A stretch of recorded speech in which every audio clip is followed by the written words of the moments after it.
आज यदि गणेश नेपाली जीवित हुनुहुन्थ्यो, यदि सरकारले बेलामा उद्धार गरेको भए, गरिबको चमेली बोलिदिने कोही छैन, मलाई बोल्न दे सरकार, मनको कुरा खोल्न दे सरकार भन्ने सरकारलाई गरिब दुखी जनताको आँसु पुछिदे सरकार भन्छु। गृहमन्त्रीलाई जिम्मेवारी बन्न, कन्टेन्ट क्रिएटर नबनी देशको वास्तविक गृहमन्त्री बन्न म अनुरोध गर्न चाहन्छु। आफ्नो घरबार बेचेर राज्यको जरिवाना तिर्नुपर्ने कानुनले न राज्य सुरक्षित हुन्छ, न जनताको जीवन सुरक्षित हुन्छ। सम्माननीय गृहमन्त्रीको आदेशबाट जनताको जीवन बाँच्यो कि बाँचेन भन्ने कुरा हो। आज सुविधा सम्पन्न अस्पतालमा बेलैमा उपचार गरिदिएको भए, एयर एम्बुलेन्सहरू पुर्याइदिएको भए, त्यो एयरपोर्टमा दौडिनुको सट्टा एउटा प्लेन मात्र एयरपोर्टमा पठाएर दिल्ली जान कति लाग्छ? गृहमन्त्रीले हिजो फिल्मको नायक जस्तै मिडिया घेरेर, चलचित्रको नायक जस्तै कहिले एयरपोर्ट, कहिले कता, कहिले उता दौडिरहनु भएको थियो पुरै क्यामेरा बोकेर। यदि साँच्चै उपचार गर्ने उद्देश्य यदि थियो भने आज गणेश नेपालीको मृत्यु हुँदैन थियो। सम्माननीय सभामुख महोदय, आज उनको जीवन बाँच्ने थियो।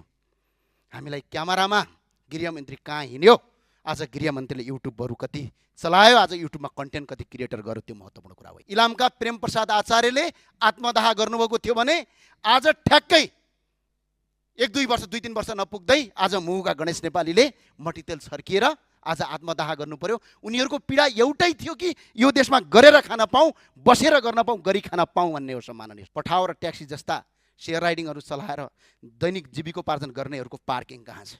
छोटकरीमा आफ्नो भनाइ राख्नुहोस्।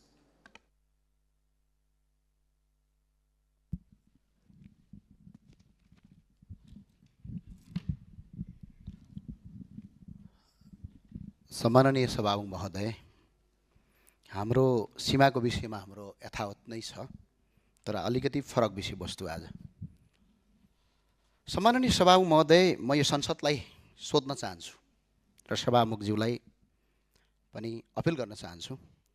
गणेश नेपालीको मृत्यु यो राज्यको नीतिको कारणले गर्दा उसको मृत्यु भयो र आत्मदाह उहाँले गर्नुभयो र सम्मानित मार्फत, संसद मार्फत म सम्माननीय प्रधानमन्त्रीज्यूलाई विनम्र अपिल गर्न चाहन्छु र संसार नेपाललाई सोध्न चाहन्छु। यो काठमाडौँ सहर अरबपति र करोडपतिहरूको मात्रै हो? यो गरिब दुखी श्रमिक र निमुखा जनताको पनि सहर हो या होइन? पहिला यदि गरिब दुखी जनताको सहर हो भने यो नेपालको राजधानी किन हो? नेपालको राजधानी हो भने यो गरिब दुखी र सरबारा वर्गको र जनताको पनि सहर हो। आज गरिब दुखी जनता यो सहरमा बाँच्न नपाउने भइसके अघिल्लो पटक मेयर भएका कारणले गर्दा यो अवस्था आज सिर्जित बनेको छ। सम्माननीय सभामुख महोदय, सरकार कसलाई चाहिन्छ? सरकार अरबपतिलाई चाहिँदैन सम्माननीय सभामुख महोदय, र करोडपतिलाई पनि सरकार चाहिँदैन। उनीहरूलाई त्यति आवश्यक हुँदैन सरकारको।